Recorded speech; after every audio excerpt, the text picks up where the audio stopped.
We have Shay on the line today. Shay, are you there? I'm over here. I can hear you. Wonderful. How are you, lovely? You good? I am doing great. I'm even more excited now that I'm talking to you. Well, I'm even more excited now that I'm talking to you. What was your question? So I have been out of the proper dating scene for a while. I decided to try online dating, and I met this interesting guy. We've been talking for maybe over a week, and I think through the communication, I feel like we've talked about a lot of topics about each other, and he finally asked me out for breakfast this Saturday. And now I'm scared that I'll fumble through the date because I feel like we've talked about so much. What am I going to talk about? So what unique topics would you encourage me to talk about during the date? I don't want to sound repetitive during the date, having I've covered so much during our texts and communication. I don't know if you can understand my question. No, I absolutely understand your question. I think it's the dilemma with any conversation is you get through what I think are some of the set pieces of material, like what you do and where you're from and how many brothers and sisters you have and where do your parents live and all of that stuff. You get through that and then all of a sudden you're faced with, well, how many topics are there for us to cover about each other now? We feel like we've got all the basics down.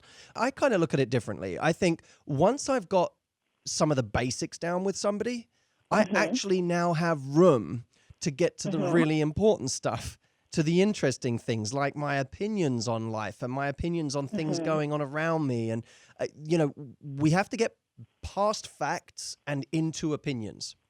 So, so what I want you to... That's a good way of looking at it. It's interesting, right? So when you go on a date with the guy for breakfast, instead of talking about your facts, because that's what you've already done some of, right? You've talked about the facts of each other's lives.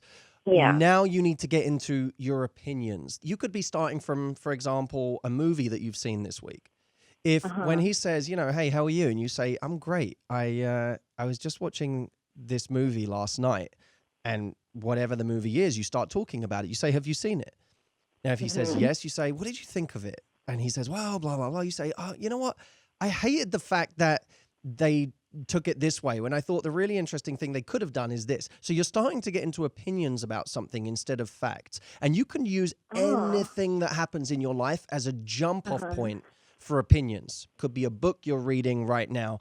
It could be something you've seen in the news that has struck a chord with you. It could just be something that's going on in the restaurant around you where you are. If you go into the restaurant and there's a particular thing you feel about the restaurant already, if it's playful or funny or just an observation, then use that as well. Because, of course, the current situation around you, what's going on around you is also good information and valuable stuff that you can use for the conversation. Give opinions, okay? Anything you've done this week that's been kind of unique or interesting, give opinions on what you've seen and what you've done this week.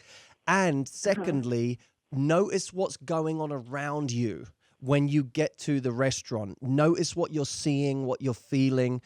Notice what's happening on the next table that's maybe kind of funny or interesting. Notice something that, the valet said to you in the parking lot, which seemed kind of weird or off or made you laugh. Notice those things and use them as conversational fodder there and then, okay? Does that make sense?